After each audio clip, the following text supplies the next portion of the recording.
الحمد للہ وقفا وسلام علی عباده الذین اصطفا اما بعد فاعوذ باللہ من الشیطان الرجیم بسم اللہ الرحمن الرحیم رب اشرح لی صدری ویسر لی امری واحلل عقدۃ من لسانی یفقہوا قولی۔ آج کا موضوع اس مہینے سے منسلک ہے کہ محرم کی فضیلت کو قرآن و حدیث کی روشنی میں چاہ رہا ہوں کہ بیان کیا جائے۔ قرآن پاک سورہ توبہ آیت نمبر 36 ان عدت الشہور کہ بے شک اللہ کے پاس مہینوں کی گنتی، ان عدت الشہور عند اللہ عند 12 شہرن 12 مہینے قرآن پاک نے بیان کی، فی کتاب اللہ جو کہ اللہ کی کتاب میں موجود ہے کہ اللہ کے ہاں مہینوں کی گنتی 12 مہینے ہے۔ یوم خلق السماوات والارض، جب سے اللہ نے زمین و آسمان کو بنایا تو مہینے بھی 12 بنائے ہیں۔ منہا اربعۃ حرم، اس میں 4 مہینے قرآن پاک کہہ رہا ہے اللہ نے حرمت والے بنائے ہیں، عزت والے بنائے ہیں۔ ہمارے ہاں افسوس ہے، ہم بینگ مسلمان ہونے کے ناطے سے ہمیں اسلامی مہینے ہی نہیں آتے، جسے لونر کیلنڈر کہا جاتا ہے، ہمیں اس کا پتہ ہی نہیں ہے کہ ہمارا جو اسلامی مہینہ ہے، اسلامی سال کا پہلا مہینہ جو ہے وہ محرم سے شروع ہوتا ہے۔ محرم ہے، صفر ہے، پھر ربیع الاول ہے، ربیع الثانی ہے، پھر رجب ہے، پھر شعبان ہے، پھر ذیقعدہ، پھر رمضان ہے، پھر ذیقعدہ ہے، پھر ذی الحج ہے، پھر محرم کی باری آتی ہے۔ تو آخری 2 مہینے ذیقعدہ، ذی الحج اور پھر محرم اور پھر رجب، یہ 4 مہینے ائمہ کا اس پر اتفاق ہے قرآن پاک کی روشنی میں، یہ 4 مہینے حرمت والے، محترم، عزت والے، احترام والے مہینے کہلاتے ہیں۔ اب ذالک الدین القیم، اگلی آیت میں اللہ پاک فرما رہے ہیں کہ یہ پکا سیدھا صاف سچا دین ہے، اور فرمایا وَلَا تُظْلِمُوا فِيهِنَّ أَنفُسَكُمْ، بس نہ ظلم کرو ان مہینوں میں اپنے اوپر۔ ظلم تو عام مہینوں میں بھی گناہ ہے، حرام ہے، ہر گناہ کا کام گناہ ہی کہلاتا ہے، مگر ایسے ہی جیسے کوئی بندہ جھوٹ، غیبت یا بہتان کی بات مسجد میں یا بیت اللہ میں جا کے کرے تو یہ جھوٹ، بہتان، غیبت اور بڑا گناہ ہو جائے گا،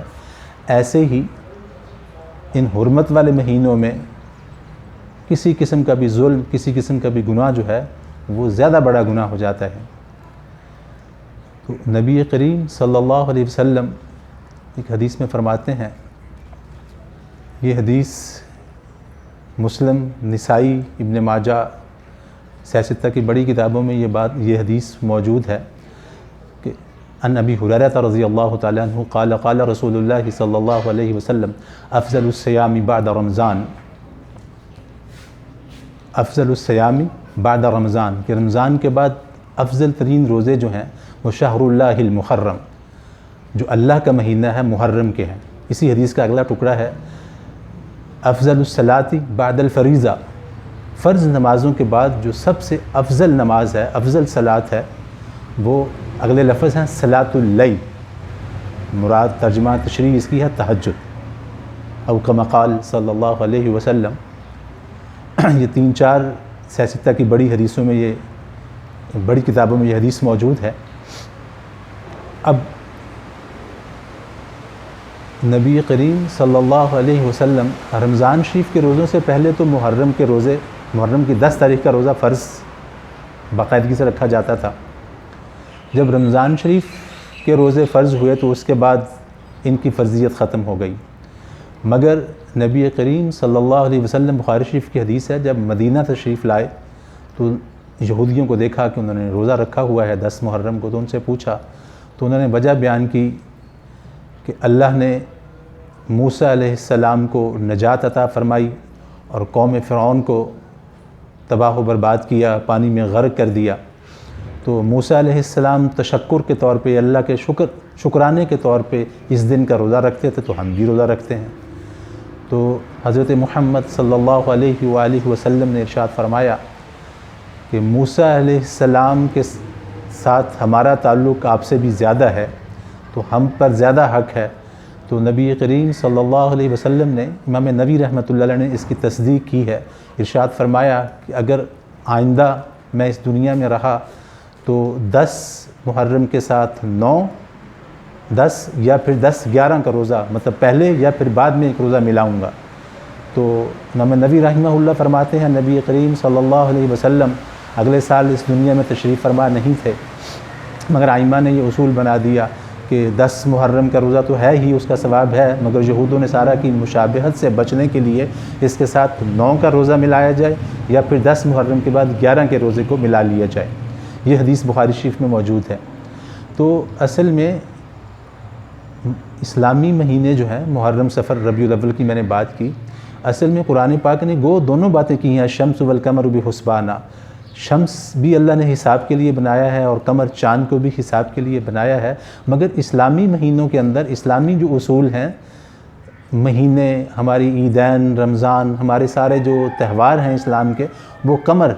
اسلامی مہینوں سے منسلک ہیں۔ اور بڑی خوبصورت بات ائمہ نے لکھی ہے،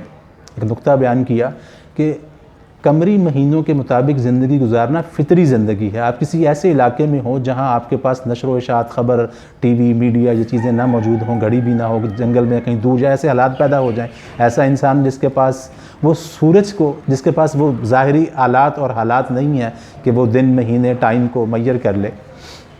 سورج سے وہ دن رات کا تعین تو کر سکتا ہے مگر مہینوں کا تعین وہ سورج سے نہیں کر سکتا۔ وہ چاند جب